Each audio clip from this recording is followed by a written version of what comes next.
Hi, TJ, Christine here. I just want to review with you how people are doing change orders. So I'm going to create a new project and I'm just going to show you how one of our companies does it. And a lot of our companies do it this way. So I'm just going to walk you through it really quick.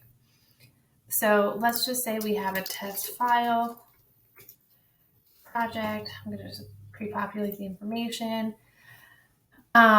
Let's say that this is a contracted job. The proposal was already delivered, right? I'm just going to put this in for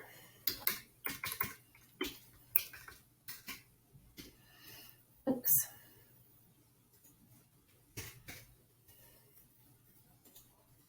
All right, and then I'm just going to put this in. All right, so I'm going to hit save on this.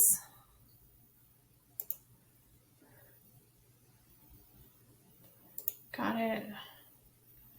I didn't deliver the proposal on this one.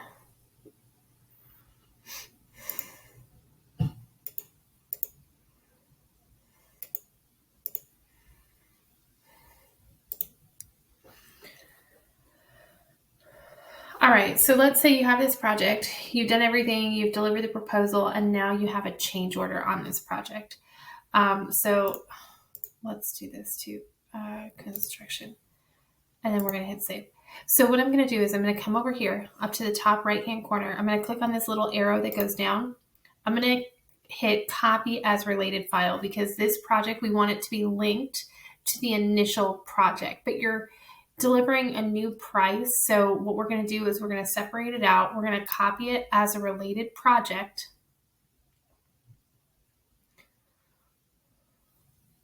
It's going to make a copy for us. So what I'm going to do from here, from the copied file, I'm going to update the project name and I'm going to call this CO1. So change order 1.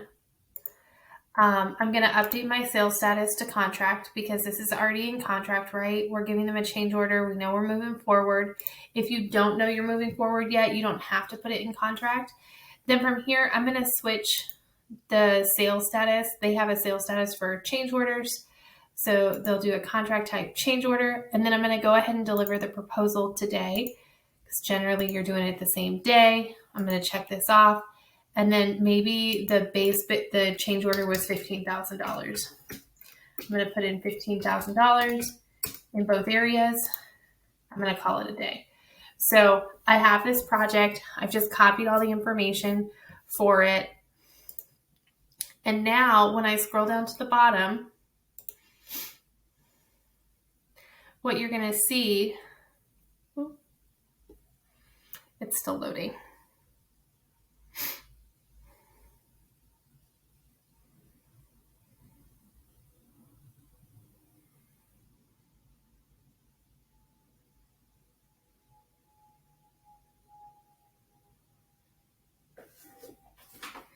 All right.